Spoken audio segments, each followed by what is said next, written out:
Well, I wanted to welcome everybody too that's coming in from Zoom or on YouTube. And this is Dr. Bob's third time with us. I mean, Dr. Bob has had some really great talks. You can find him up on YouTube. Tales from the Trenches, When Things Go Wrong in Space, The Blue Screen of Death, The Near Loss of the ISS. And this is a guy that would know because he used to basically kind of drive the ISS.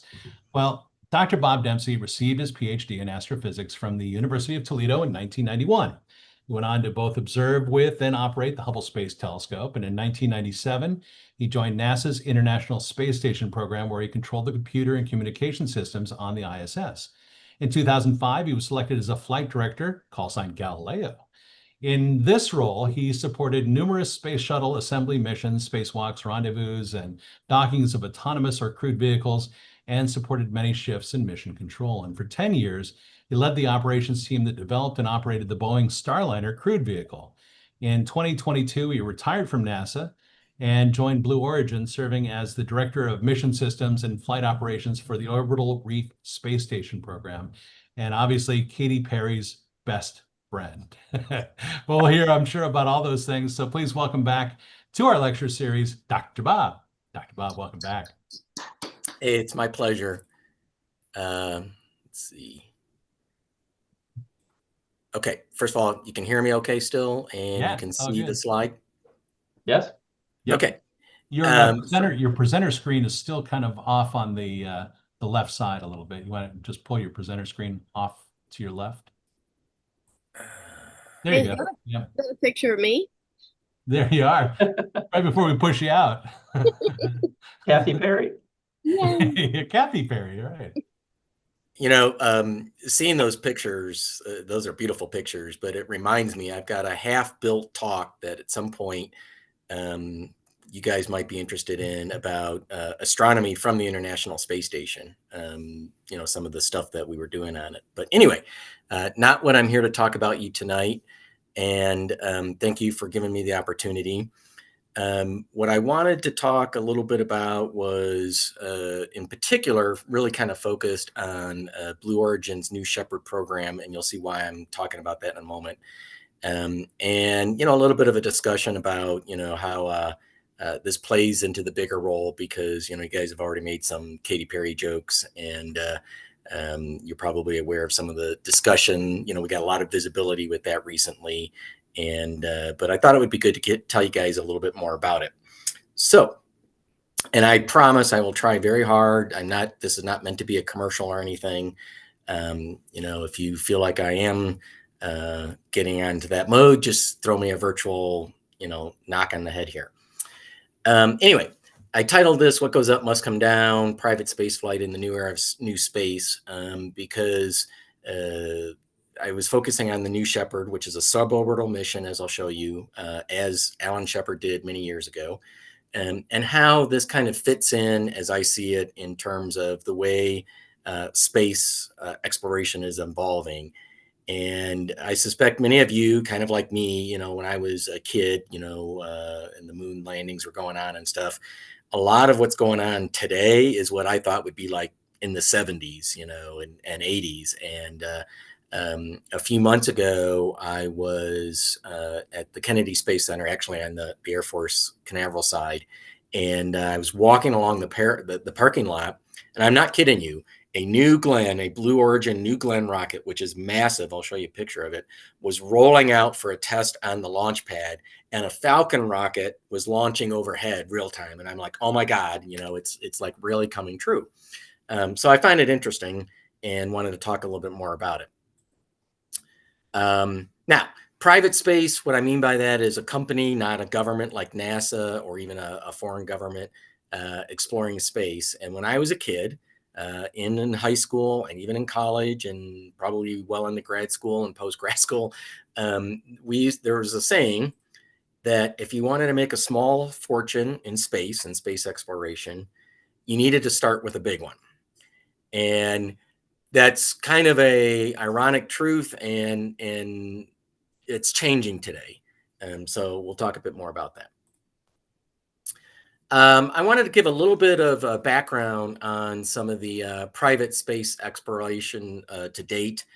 This first one, I'm not going to go into a lot of detail, other than noting, and there's actually a lot more I didn't put on the slide, but even in the 60s, there were entrepreneurs, there was companies, there were smart people that were going, you know what, I want to explore space. I can do it better, cheaper, whatever than NASA. And they've all failed until relatively recently. Bigelow is an interesting example. I can't remember what hotel chain he made his fortune on, but he was trying to make a space hotel. And NASA had developed inflatable modules. They were originally going to use that for the International Space Station. You could pack it small into like a space shuttle, take it up, and then inflate it, and you have a nice big space station up there. And he actually bought that or took that technology from NASA and launched 3 of those into orbit as tests. And there's even one on the International Space Station today that was part of a test.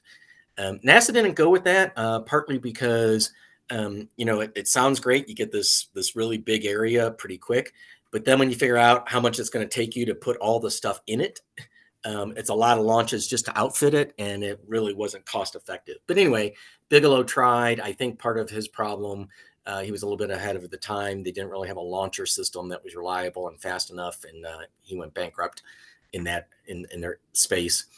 Rocket Plane Kistler, AMROC, Rotary Rocket, EER Systems, Space Transport Corporations, all various companies that they were going to go off and make space cheap and accessible, and didn't work. Now, NASA has kind of really paved the way in a lot of what we are seeing today. It's obviously it's government-driven exploration. I think we're all well aware of some of the major history milestones. The space race with the Soviets in the late 50s and early 60s that culminated in going to the moon. But it's an expensive, big goal-driven thing. Now, the way NASA and governments work in general, and this is true for like the military and stuff, NASA would put out a contract request and they would say, here's the requirements, here's what we need you to do. And then really, they almost always would select the lowest bidder that said that they could do that. The key thing is those were private companies that built it, Northrop Grumman, Boeing, whatever it was, they would build them to NASA. NASA would pay, for that contract, and NASA would own that data, that vehicle, that hardware. So anything that came out of it was owned by NASA, which really was by people, you and I. We could leverage off that and use that stuff. But the private company, other than getting paid for their work, didn't really get anything out of it. That started to change in 2005, and the result of that was that Authorization Act in 2005 was a congressional change that said, hey, NASA, not only can you now, but we also want to encourage you to go off and foster private development. And that started off with the Commercial Cargo Program in 2008. And where this was different was NASA would levy requirements and say, hey, here's what we want you to do. How much cargo to take up, what kind of cargo, how frequently to take it up. How quickly did you have to rendezvous with the International Space Station, all kinds of things like that. Again, private companies would say, we will do that. Here's how we're going to do it. Here's how much it would do. The difference is NASA would give them some money towards it, but not all of it. The company itself had to put some of its own money in it, skin in the game, as it was called. But at the end of it, that private company owned that product, whatever was developed. So when it was a cargo vehicle, and SpaceX was the first to get their spacecraft, built, designed, start taking cargo up in 2012. So again, NASA gave, and actually there was a series of rounds of competition, initially starting out with like 6 or 7 companies that were bidding for it. And, then NASA down selected to like 3 or 4. And then in the final round, down selected to 2. And that's a common theme that NASA you're going to see in all these programs, And the reason is it's always good to have two because they wanted to have redundancy. We've seen throughout, history that, rockets can blow up, spacecraft can fail, and you don't want to have all your eggs in one basket to keep the International Space Station going.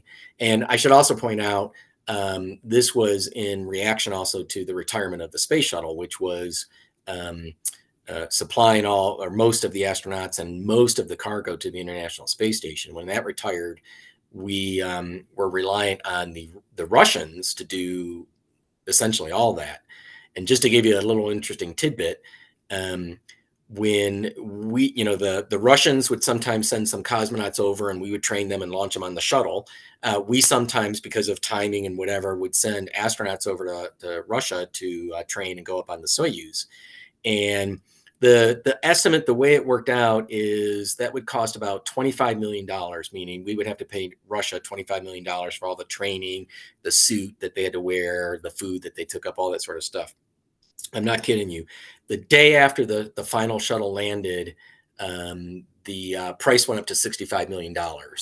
And then it went up to like 80, 85 million a couple years ago. So this was a reaction to say, hey, look, we don't want to be dependent on the Russians because they're gouging us. So these cargo vehicles started going up. NASA down selected to two, Northrop Grumman and SpaceX. In the end, and again, the two is to try to keep the redundancy. And then they were guaranteed if they got to this final round that they would have a certain number of guaranteed contracts, something like 6 missions with options to renew many more. And they've optioned that multiple times now, and both companies are still producing Cygnus vehicles and Dragon vehicles to do this. The next phase was to try and do this with crew transportation because it had worked with the cargo and they desperately, again, wanted to get away from those high prices with the Russians. And in 2010, they kicked off the commercial crew program. And it's the exact same formula that they used with the cargo. Levy the requirements, get companies into it, and they would, get some seed money, but they'd have to put their own money in it. They'd have to meet various milestones as they move forward. And eventually NASA down selected to 2. And just to give you an idea, when this first came out, even Blue Origin was one of the early competitors that, was trying to get in there, but they didn't mature fast enough for NASA and were eventually down selected out. But NASA eventually focused on Boeing's Starliner and SpaceX's Dragon. And the first crewed mission was again by SpaceX in 2020. And maybe another talk, not tonight, I'm not going to go into it, but I can tell you more about the problems that Boeing had with theirs that, they've now done 2 uncrewed test flights to kind of get it working. They did their crewed flight last summer. I think you're well aware, probably you saw in the media, that the crew members actually came down on a Dragon that was specially outfitted for it. And the Starliner came home empty, but worked okay. But now they're trying to fix the problems that happen on that for the future. Now, NASA kicked off the same thing for lunar payload services. These are different probes and stuff that are going to the moon to test things. You've probably seen various little private companies that have been trying to land on the moon, sometimes successful, sometimes at a tilt. And then in 2021, they added the commercial LEO destination, low Earth orbit destinations. And that program is to replace the International Space Station, which is supposed to end in 2030. So they need to get a replacement for that. And, the latest one that they've been doing, they also kicked off the human landing systems, which is the vehicles that are going to land our astronauts on the moon. And all 3 of these newer ones have used the same model of multiple people being, at different rounds where they get some seed money, they try to demonstrate something, and then they either go on to the next round or get down selected. That's what's been going on. NASA, the LEO destinations, that's still in competition right now for the first phase. They're going to start some more here the next round soon. The lunar landing systems, that's already been down selected to 2. SpaceX has Starship. That's the one that they've been launching out of Texas lately. And they haven't had a lot of success with that, but it's a massive rocket. And Blue Origin is the second one. SpaceX's Starship is supposed to be the first lunar lander mission, and then Blue Origin is supposed to be the second. But it's the same process. And then I just wanted to mention briefly a few non-NASA type, non-NASA driven programs. Virgin Galactic, that's, Branson, the billionaire from Britain that's gotten his own money. They built, and then they started doing suborbital flights where they take an aircraft. I should have put pictures in here now that I think about it. A massive aircraft that carries up like a rocket ship that then launches, and then it goes into past the Kármán line and goes into orbit, and then flies down like a plane. And they've done a lot of test flights. They're still redesigning. They haven't quite gotten, a cadence of regular flights, but their intent is to have paying customers do that. Even though NASA is in the International Space Station, I did want to point out that there was kind of non-NASA related tourists.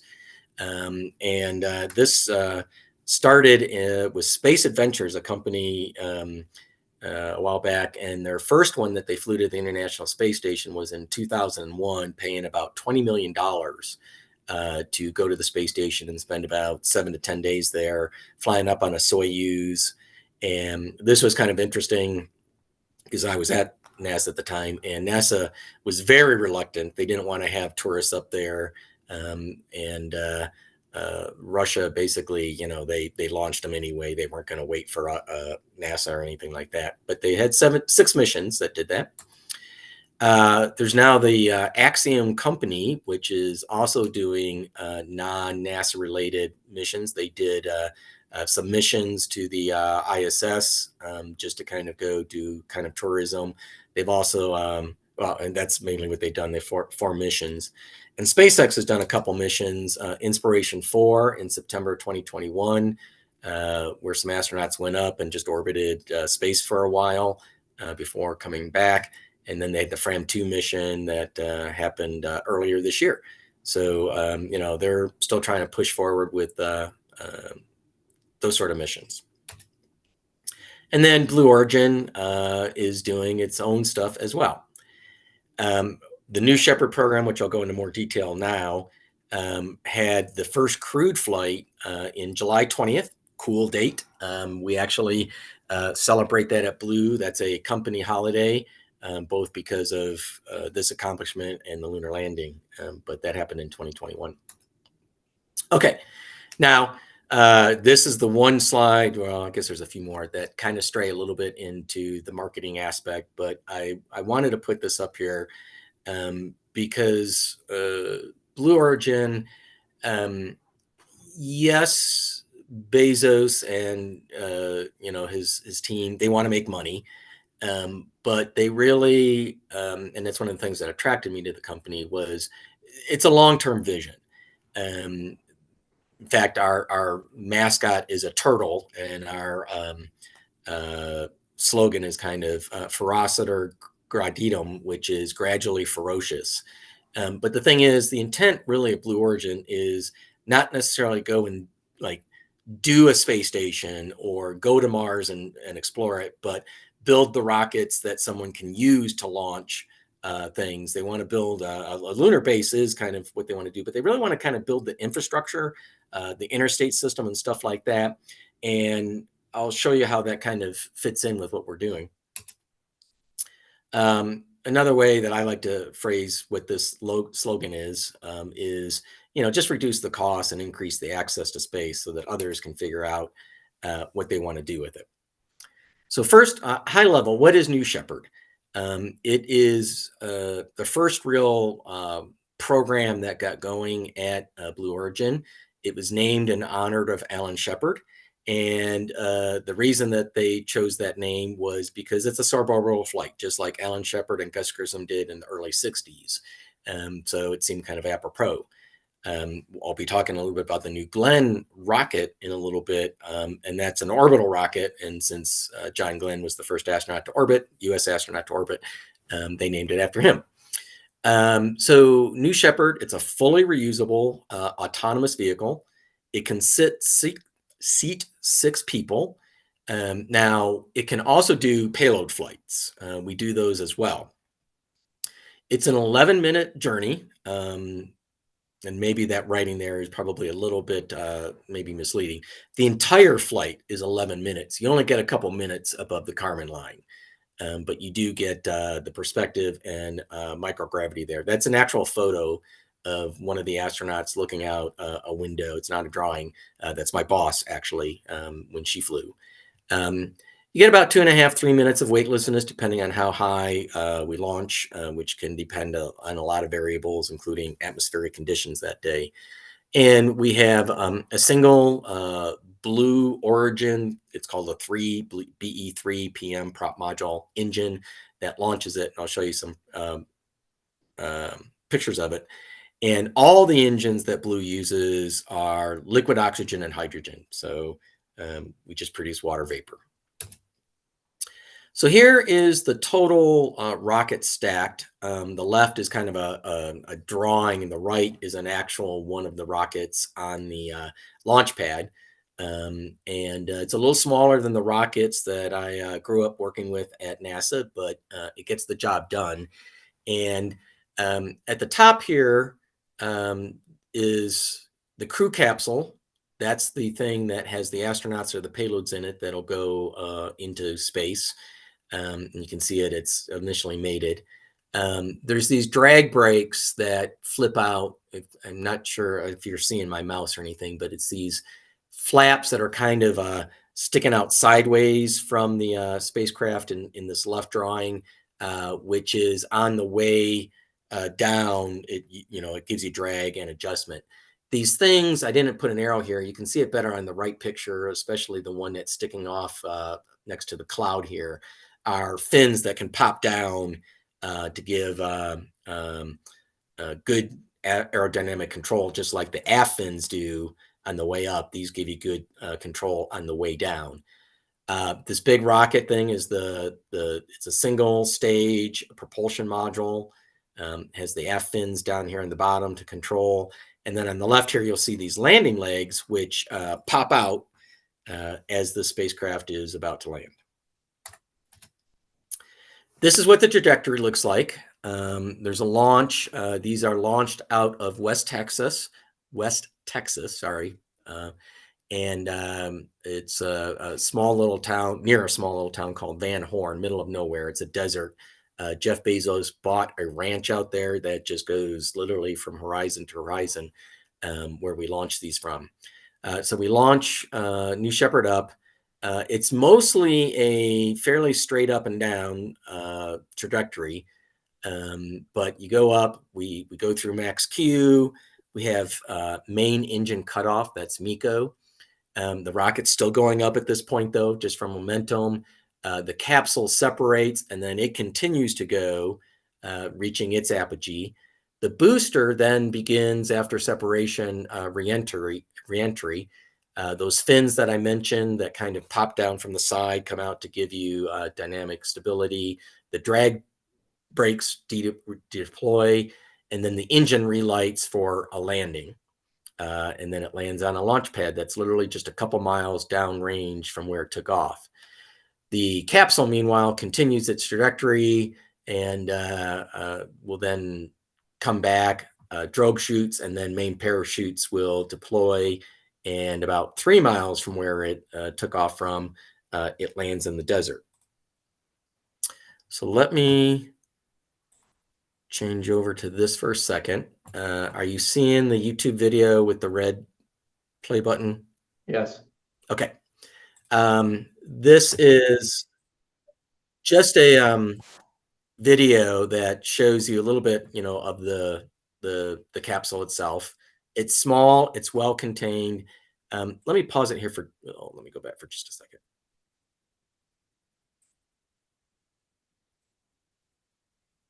Oh man, okay. Too fast. What I like about this, the simplicity of this thing. Oh well.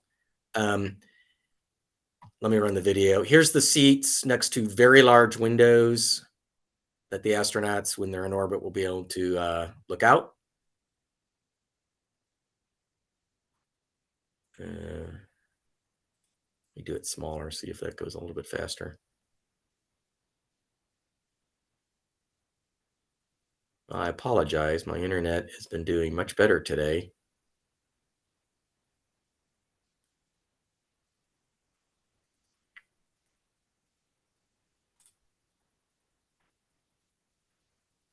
Let's see if that does.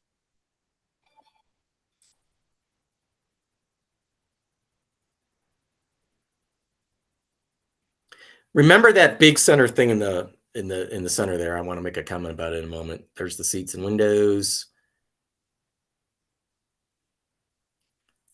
That's the approximate altitude and the view you would be able to see out the windows. Close up of the seats.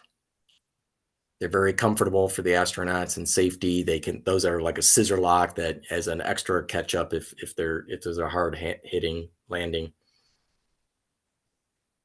They can look out and see some of the stuff. That's a nice panic thing. And that center thing again, and you can see how all the seats are kind of around there. You sit next to the window, you get to see the Earth and stuff as you're going up in space when you get up there. And then as soon as you are separated from the capsule, from the booster, then the astronauts can get out of their seats and they can float around. The reason why I wanted to kind of highlight that kind of blue kind of half cylinder thing in the middle is to me kind of an example of the elegance or simplicity of the vehicle. It's autonomous. There's nothing the astronauts need to do or that they can do. There's not a whole lot, but it's got a lot of good safety systems. But like its cooling system is literally 2 big dry ice blocks that fit in that center section there. There's no like air conditioning, which can break down or have problems with that. The advantage is it's cheap and easy. The disadvantage is if we have problems, you can only sit out in the desert heat for so long before you have to kind of call it a day and restock the cooling system.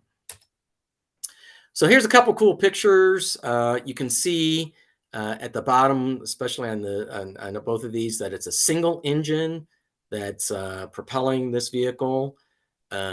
It takes off, moves very fast because it's a small, quick rocket. Here's a really nice view from an external camera that was on the crew capsule, looking back at the propulsion module after separation.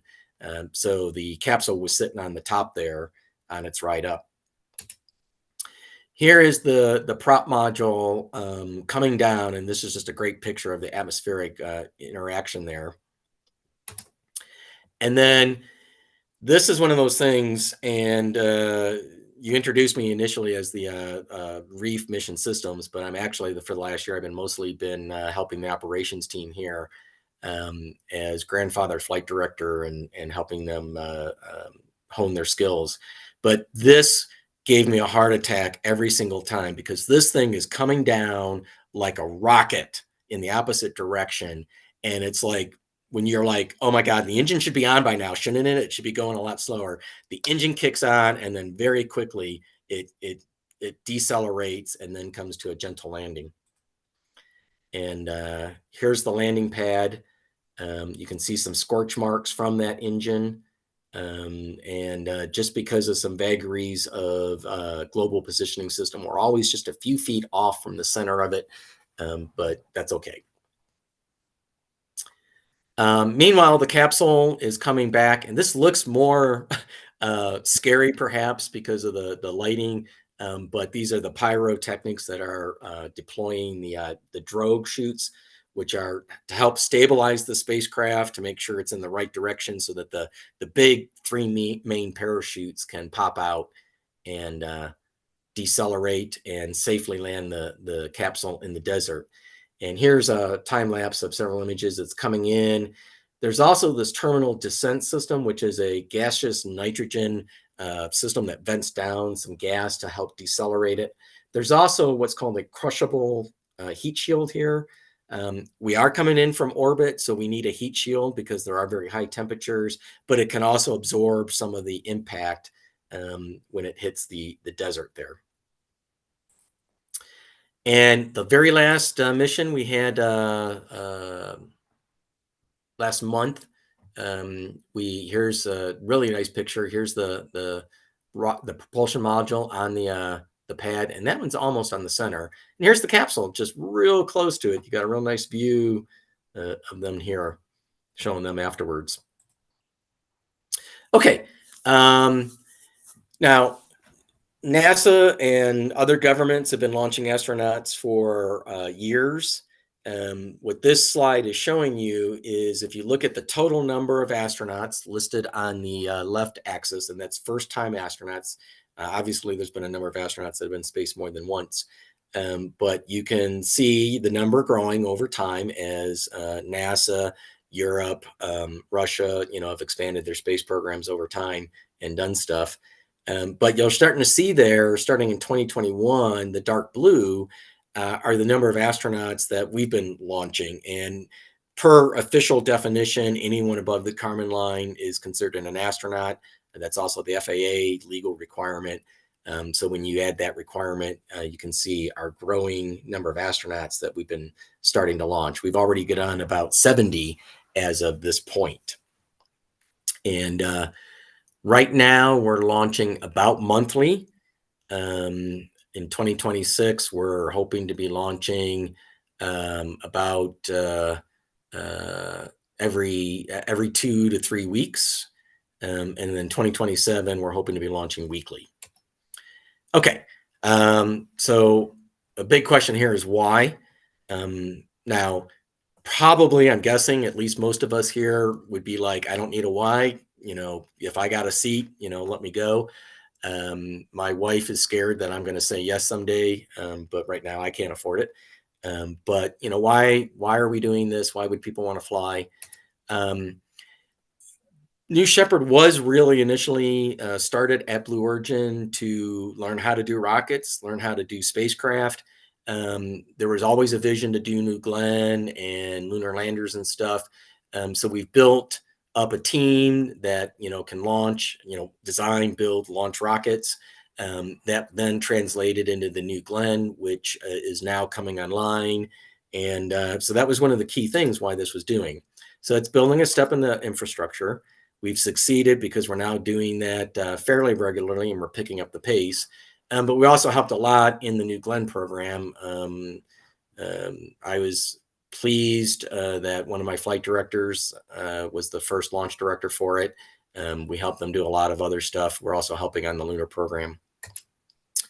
Another reason why, for the people, the woman there, by the way, again, that's the picture you saw the back of earlier. That's my boss. That's Audrey Powers. And you might recognize another face in there, William Shatner. And believe it or not, he didn't want to go. He was offered a seat, by Bezos. He's like, kind of sounds cool. I think a little bit of scaredness and just, why do it type of thing. But he did.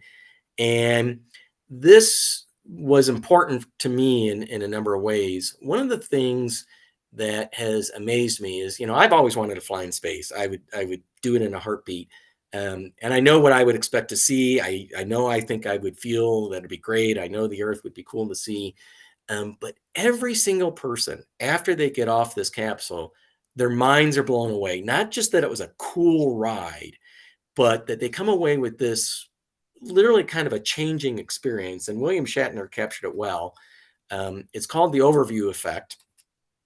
And this is one of the things he said shortly after the flight. It was among the strongest feelings of grief I've ever encountered.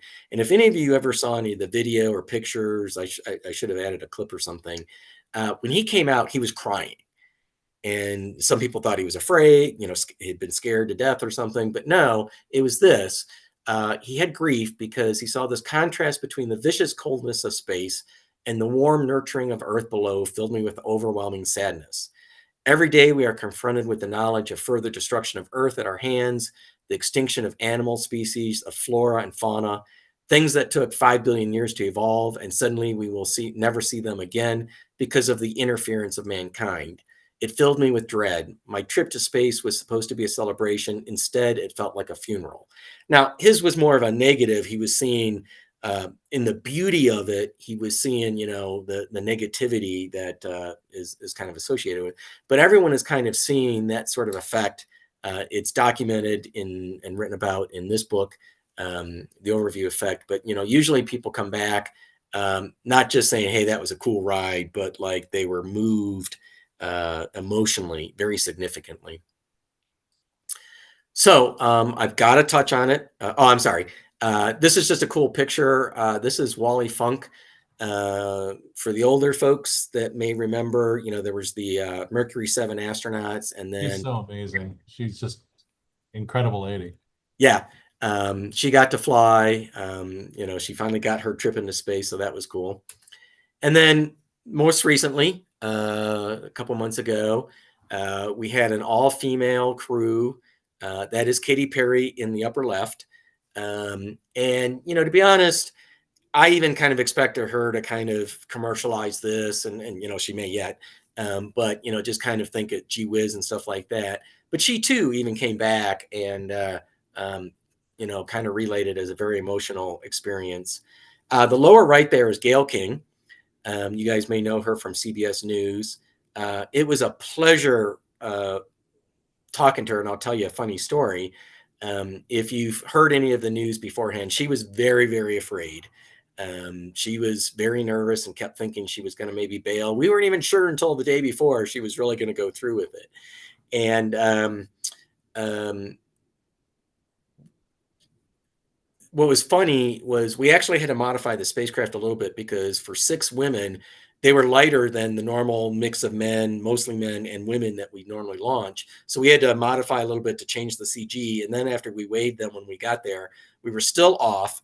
And so we were able to put some things in there as ballast. And so a lot of the people on the program were able to put things in the spacecraft. And I put my wedding ring, which also has been at the International Space Station.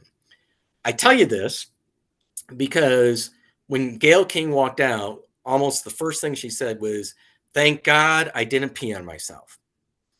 And we appreciated her honesty that, she shared with us. And then when I was talking to her, I said, "Hey, I'm glad you didn't pee on yourself, both for your, personal reasons, but also because my wedding ring was under your seat." And she laughed. And what was very interesting and why I think she's a really good interviewer is she really started drilling in and asking questions like, well, why was it under my seat? And why was it on the spacecraft? And when I explained ballast, she was like, well, why do you need ballast? And, oh, is it that critical? And it was just, next thing I know, I felt like I was being interviewed, on why we did this. So it was kind of interesting. But anyway, this was a mission Jeff Bezos, then fiance, now wife, organized to kind of highlight, prominent women, successful women, give them experience.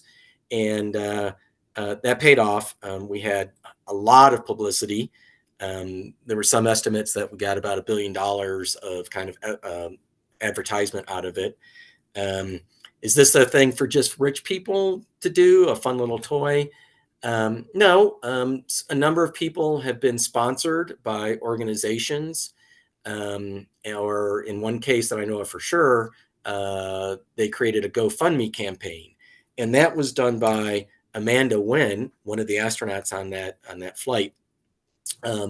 Her big thing that she's been passionately talking about and campaigning for years is sexual abuse of women, mainly rape and stuff. And, she's been trying to get a platform for that. After the flight, she literally the next day, she had 6 invitations to meet world leaders to come to them to talk about it, presidents of other countries and stuff.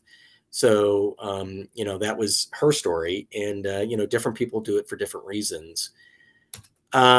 So for now, it is kind of geared towards the rich people or people who can afford, a significant price for a ticket. As I mentioned, when we get to weekly launches in a year or two, the cost, and I think it'll start getting to, to the point where there's a lot of people that are going to go, that's kind of, maybe in my price range in a little bit, and hopefully we can open it up to a lot more people. And the publicity for some of these things help line it up. We've gotten a lot of customers that are trying to sign up to get their flights. The other thing a lot of people like to kind of point out, and you can debate about it. In many ways, this is not too unlike the early days of air travel, when the government for airmail would pay pilots to transport mail across the country. Now that's more of a government feeding into it, which is kind of like some of the earlier stuff I was talking. But the same sort of thing where you're using, when airplanes first came out, especially airliners and transatlantic flight and stuff like that, it wasn't the average person that was flying across. It was the people that, had a lot more money, and then the price came down. So hopefully we're going to see a lot of the same sort of effect. Let's see. Yeah, I think, let me pause. Well, let me go through these last few slides a little bit quick, and then I can open up for questions. I don't see anything in the chat yet, so it doesn't seem like there's anything burning. Just quickly, I wanted to just show you a few more things that Blue is working on. I like to joke that we're the quietest company that no one's ever heard of, but we make a really big noise when we launch an engine or a rocket or something. And it's been frustrating for me also, because for years at NASA, I could say I was on the International Space Station program or a flight director, and everyone at least had a vague idea. You say you work for Blue Origin, it's like you usually get blank stares. But we're doing a lot of rocket engine development. We've got the one I mentioned for the new Shepard flight. We also use several of these. Well, 6 for the first stage, I think, and 2 for the upper stage of the New Glenn rocket. The Vulcan rocket by United Launch Alliance is using Blue Engine 4 engines that we build. This was in response. They used to use a Russian RD-180, I think it was called, or RD-80, that the Russians built. But then after the invasion of Crimea, a law was passed and we couldn't use those. So Blue Origin is now building their engines for us for those missions. Here's just all the 4 engines we have. One of them showing test firing. New Glenn, that's the big orbital rocket that's launched out of Kennedy, well, the Air Force side of Cape Canaveral. Fully reusable first stage engine, first stage designed for 25 flights. 7-meter fairing, which just, it's a huge amount of payload. 7 engines that are reusable for the first stage. So we can get 13 metric tons to geosynchronous orbit, 45 to low Earth orbit, and a sea landing, which I'll show you in a second. Here's a comparison. Our new Shepard is a little bitty rocket in comparison. Here's just kind of a schematic. The liftoff at Launch Complex 36. First stage will turn around and land on that landing pad that's on actually a cargo vessel. The second stage is to continue on. We are actually looking into down the road making this second stage recoverable, but that's how we would launch payloads. Here's a picture of New Glenn 1 on the launch pad there. Here is the barge that has the landing pad for the first stage. Now, the first rocket that launched in January of this year failed. We didn't land on that pad. It was closed, but there was a failure of the attitude control system. And just to play it safe, they destroyed it and did not try to land on it. Here's a launch. I love this picture on the right, especially where you can see the 7 engines just burning brilliantly bright. It was a beautiful sight to behold. Those mock diamonds are incredible. Yes. Yeah. That's really cool. Here's your far field, wide field view showing the trajectory. It was a beautiful day.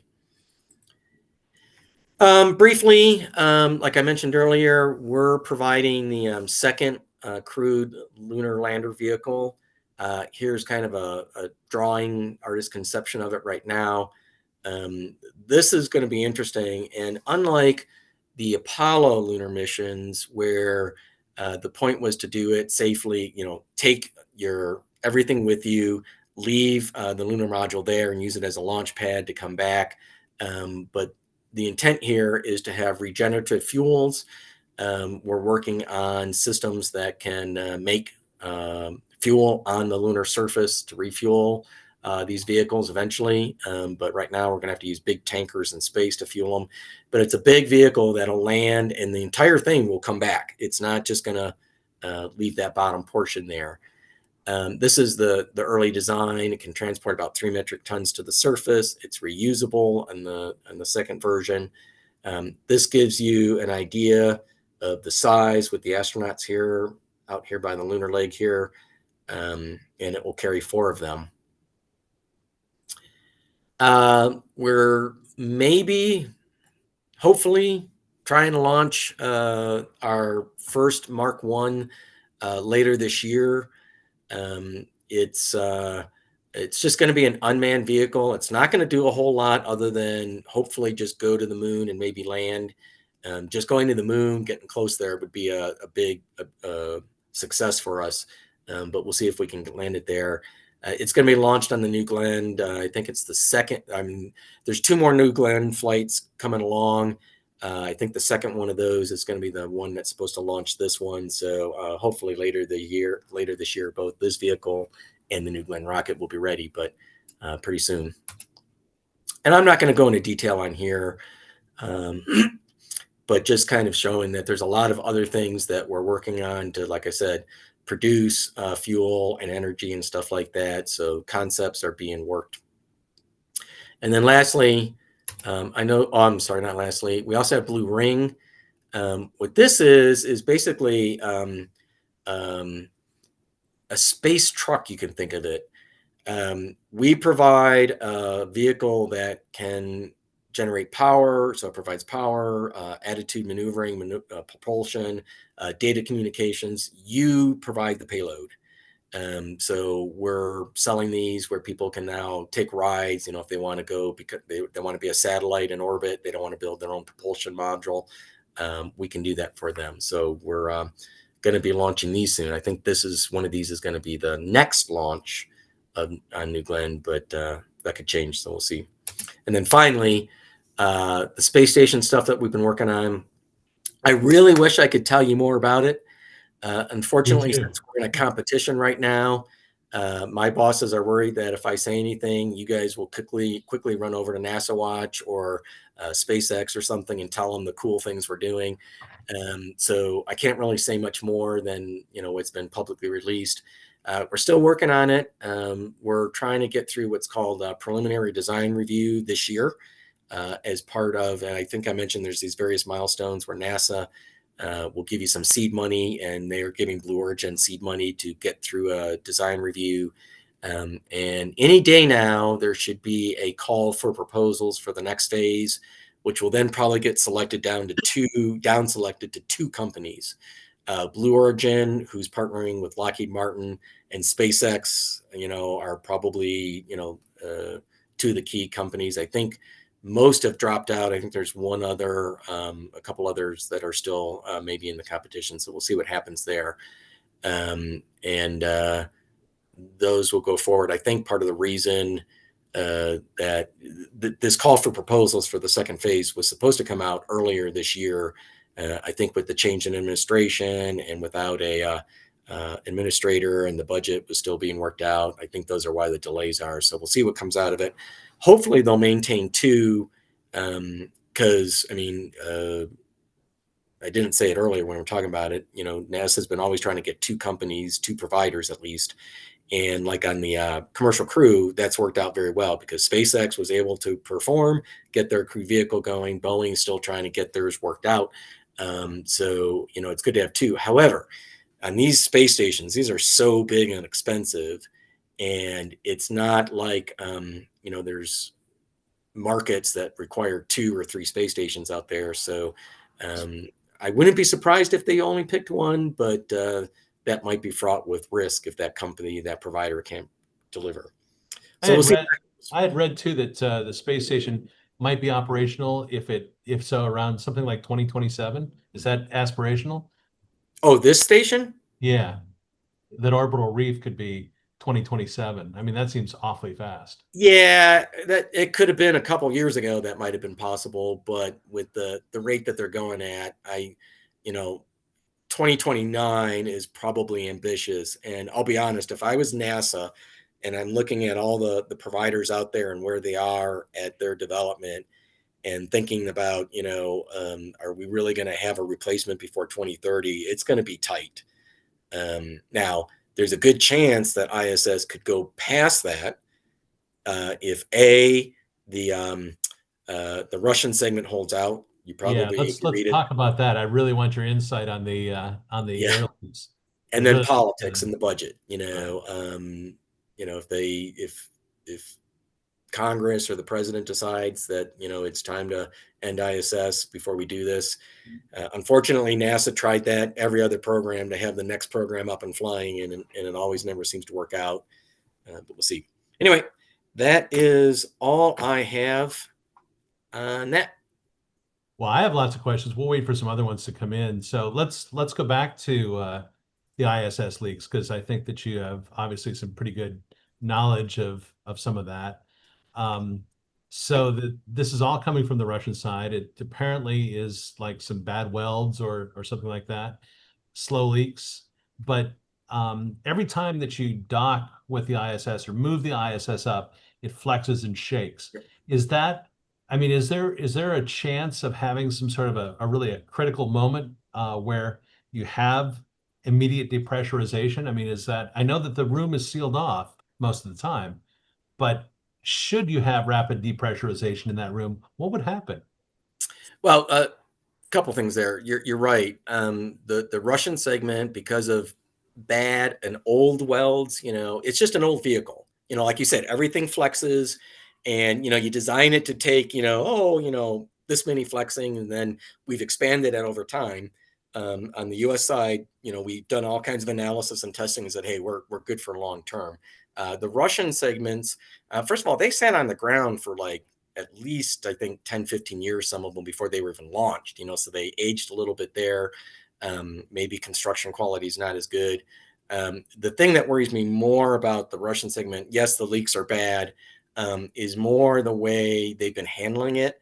A few years ago, there was a famous case where they were blaming the US astronauts for going in and drilling holes and stuff. That's just not a good cooperation. Now, to your other question, we think we have a lot of life on the flexing, especially in the US segment for a while yet. But there have been cases, for example, we were doing a reboost one time, and it turned out that we had, there was a value, it's supposed to go like, it's almost like a pulse where it's supposed to do it. And the setting was wrong, and it just did a solid big burn. And when they analyzed it, we realized that we did some really serious bending that shortened the life a little bit. We're still good, but let's say something like that happened, a docking happened, and it just hit a little bit too hard, the setting was wrong, and you rip open something like that. What would happen is the station is big enough that it's not like you go poof and everything would be gone and everyone would be dead. It would be a pretty well, it depends on how big the leak is. It could be as small as you hear a hissing and your ears pop, something's not good, the system says, hey, there's a depress. Or it could be significant and you could actually see, you can feel maybe the air passing you by, or you can see like papers fluttering by and you go, something's not good, and your ears are popping. And then what you do is you're going to, depending on how big it is, you're going to pretty quickly figure out where the leak is, because obviously if things are flying towards one module, you go, that's the one that's leaking, and you can probably hear or see it. You'll close the hatch on it, and then that one's probably gone. Depending on what it is, we had options to maybe come back and repair it. You'd have to see what would happen. But you would seal that off and then you'd be good. The the other scenario that's probably the bigger, scarier one is if you're hit by debris. Because if you're hit by debris, that's like the impact, even if it's a small piece of debris, is like a stick of dynamite or two going off. And that's not a small rupture. That's like a module will like instantaneously just be gone. And the odds are in that case, there's just nothing you can do. That's the first scenario I mentioned where it's like, poof, everyone's probably dead. Hopefully we avoid the debris enough. We've got shields on it for the smaller debris. In fact, if you look at pictures if you were taking a spacewalk, you'd see lots of little divots from all the debris over the years, but it's the big ones we avoid. And then if we missed a big one, it would be a really bad day. I could tell Cal had a question. Cal, were you thinking of something? Oh, I've got more questions. But again, too, if you have anything you'd like to ask Dr. Bob, put it in the chat, either on YouTube or on the Zoom.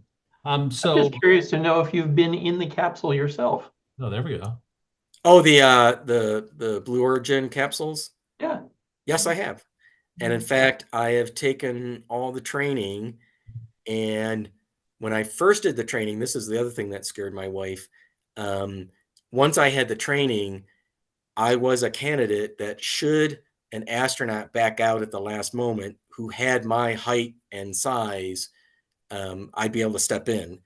Nice. Now, the downside of like this recent mission with Katy Perry and folks is that we've got so many astronauts in the waiting now that they probably would go to a paying person before they would send me. Is that what happened after Katy Perry went? After that, did you guys get a lot of new people interested in? Oh, absolutely. Yep. Every time there's a launch, we usually got, a few dozen inquiries, and then a few of those would turn out to be, people that were serious and had the way. But we just had a ton of inquiries and a ton of people putting down real deposits and stuff. We also, you probably heard, had a lot of backlash on it. People that think that calling people that fly above the Kármán line astronauts is not really fair. Maybe that's true, but it is what it is. And I think these people, some of them launch, they then go on to inspire people or work with people or write a song, who knows. Some disappear into their life, but they take with it what they get out of it. And I think that is worth doing it. It's not a waste of money or time. I mean, the women, the girls that I have talked to since that mission that have, said, "Oh my God, that was so cool. Thank you. Maybe that's something I can do someday, either work for NASA or go fly, or work for Blue." It's inspirational. I agree. And I think what you said earlier too about, rich people doing this. I mean, that's how it starts. It's always how it starts, is that you get these guys that go up there that are paying for this technology and making it so that it is available for everybody. If I had indisposable cash, I'd do it. I would definitely, I would do as many of these things as I could. I mean, I had a chance years ago. I met Eric Anderson from Space Adventures, and he was telling me, that hey, if you'd like, I can send you up on a MiG. I'll send you to 50,000 feet in a MiG. I mean, that was what he was offering back before he sent Dennis Tito to the ISS. And I was like, man, this is just, I want to do that so bad. And he was, guys, you can go to Star City, and he was pitching it to me pretty well. And that was the beginning of all these things where it really did seem like space is within touch of everybody. And Bezos and you, Dr. Bob, and your team have made that a reality for a lot more people, and soon to be even more people. That's amazing. Yeah, and I'll answer the training question in a second. But when I worked at NASA, I was in the space shuttles. I got into them too. Would I have gone on one of those if I had the opportunity? Yes, probably. But I also was very aware of the risks. They were not insignificant on that vehicle, because I knew what was going on every day when we were getting ready to launch them. This vehicle, I actually wouldn't have any qualms on it, because, like I'd mentioned, the air conditioning thing, it's stupid simple. It's safe. It just does a basic function. It has the where it matters in multiple layers of redundancy. For example, the propulsion module, the rocket, doesn't have a lot of redundancy on it, but if it fails, there's many layers that make sure that that capsule will fire off. I didn't show you a picture, but there's an escape rocket on it that'll quickly maneuver it off. We've had a couple failures. They were payload flights, but the capsule went just fine, and it's pretty darn robust. So I think it would be fairly safe to do it. So on the training, it's about 3 days. The astronauts come about 3 days before our targeted launch date, and they the there's a couple of things. One, they get to see the launch pad, the control center, the facilities. They do the training, and how the vehicle works, so that they understand it's fairly safe and where the risks are or are not, and what they've done to mitigate them. But most of the training is, they have to get in. They have to get up the launch tower and into the seats. And up until recently, one of the requirements was you had to. It was funny, when I was doing that training I mentioned earlier. It says, can you get up the stairs, the 11 flights of stairs to the rocket in under 2 minutes? And I'm like, wait a second. Normally, you ask people, how fast can you run away from a rocket if there's something going wrong? And I was like, really bewildered, like, how fast? Well, the reason is we have a very small window where we fuel up the rocket, and then the astronauts need to get in, and then we need to launch it. And up until recently, we didn't have an elevator, and they had to get up the stairs. So it's like, you have to be able to get up the stairs. So, like, William Shatner had to train. He was in his 90s. He had to work, and it was a little challenge for him to get up there. But anyway, the training would then have them get in the seat, practice getting those seat belts and everything nice and tight and safe. And then what they see, what they feel and experience, what the signals are for them to release the seat belt, get out of the vehicle, play, float, do whatever they want. And then when we start telling them that reentry is coming, they need to know how to grab, flip themselves into the suit, get those seatbelts on, make sure they're secure for the landing. So that's mainly what the training. And they do that several times over a couple days to just kind of make sure it's muscle memory. And then once they're ready, they're certified to launch. I don't know that I can say a lot about the Club for the Future. I'll send you some stuff on that. I apologize. It's an effort to try and get space information out there, and you can fill out postcards to actually fly on our vehicle. That's something we often use for ballast, is a lot of the postcards. Let's see. Is there any consideration to have passengers on a full orbital flight? Yeah, it's talked about. I don't know how far down the road that might be. We are looking, and we are actually building our own crewed vehicle to do that. And since I don't know that it would go to the space station or the moon, it probably would be tourist type things. So we'll see where that goes. What is the present cost per passenger? What is the projected future cost? Yeah, it's a little tough. That's where I have to be a little careful what I can say. But it's currently in the millions of dollars, more than one or two, several. If we get our business case, it'll be getting into the hundreds of thousands. And depending on how much we can get it down, smaller than that or not, we'll see. What's the status of Project Kuiper? Is that something that you have some knowledge about too? Not really, actually. Amazon's and the Kuiper company are building the satellites.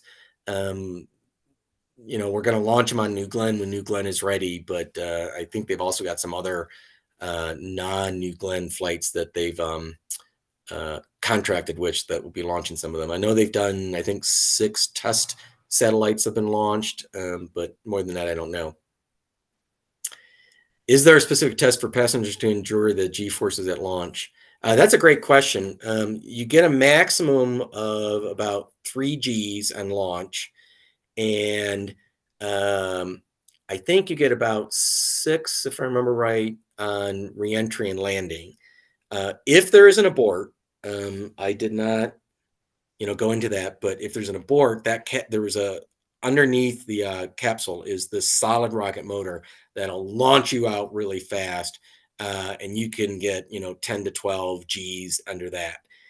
What we do is we screen people. They have to talk with a doctor or show that they have no reasons that they can't handle that, and most people can. You would have to have some sort of specific illness or something that would prevent you being able to take those Gs.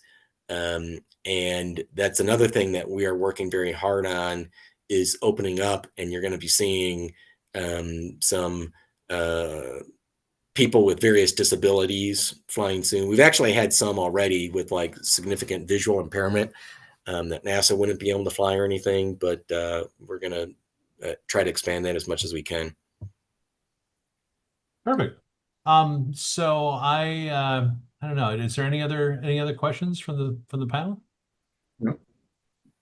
That was really good. Thank you, Is there Dr. something in Bob. the Q&A there, Dan? I think you covered all of that. Yeah, I think Dr. Bob kind of went through all of them. Okay. Was there a question that you had, Cal?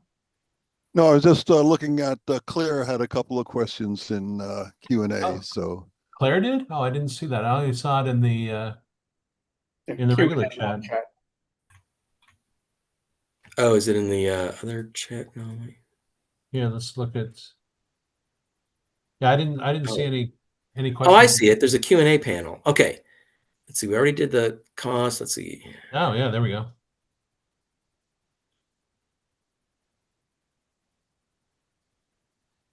Oh, how will access to space? That's a great question. I'm going to cheat a little bit on the answer and say, part of it, again, is we're trying to build the infrastructure for people to figure that out. But I think if we can go to the moon, there's definitely opportunities for resources there to manage instead of, energy and minerals and stuff there. That would be nice if we dug up that place instead of our mountains and streams and forests and stuff like that. So I think that would be probably the main area about that. Our engines, again, we're trying to use liquid oxygen and hydrogen that only have a byproduct of water vapor. So that's pretty benign, pretty safe. Any arm that focuses on the human psychology aspect of space travel. It is funny that you asked that. And the reason for that I say that is my wife is a psychologist.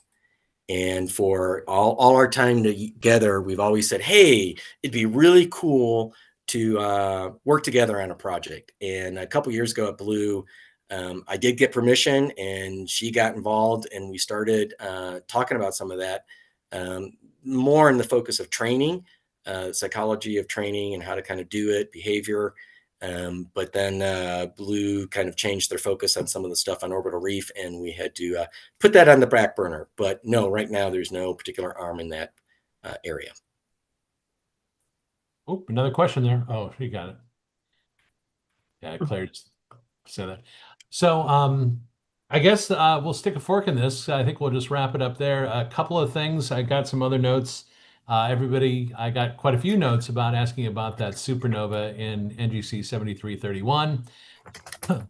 So it's something that's not just visible tomorrow. It'll be visible probably for a good week or so, maybe longer. There was a supernova that I've seen that was like months later that you can still see it. So it's just brightening up right now. So there's plenty of time to try and get out and see it, even if it's cloudy for a while. It won't be easy either. You need a pretty big telescope to see that, or camera.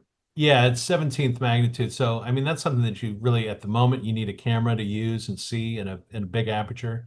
But pretty soon, it is, again, it's a close galaxy. So it's something that should be pretty easy to see as it brightens up, but we'll see. Again, it transits about 4 a.m. It comes up pretty much right after dark, and then it's pretty much straight up, or as much as it goes is around 4 a.m. So that's so there's plenty of opportunities to see that over probably the next month. I don't think that you have to be too freaked out about missing it here in the next couple of days. But it is interesting to get it from the very beginning, and some of our astrophotographers have shot that image a lot. It's a pretty easy thing that a lot of people shoot. So it'll be interesting to see, from what you shot before to where the supernova is now. It should be pretty obvious. But other than that, our next big talk, Bob Meadows, live in the classroom, ladies and gentlemen.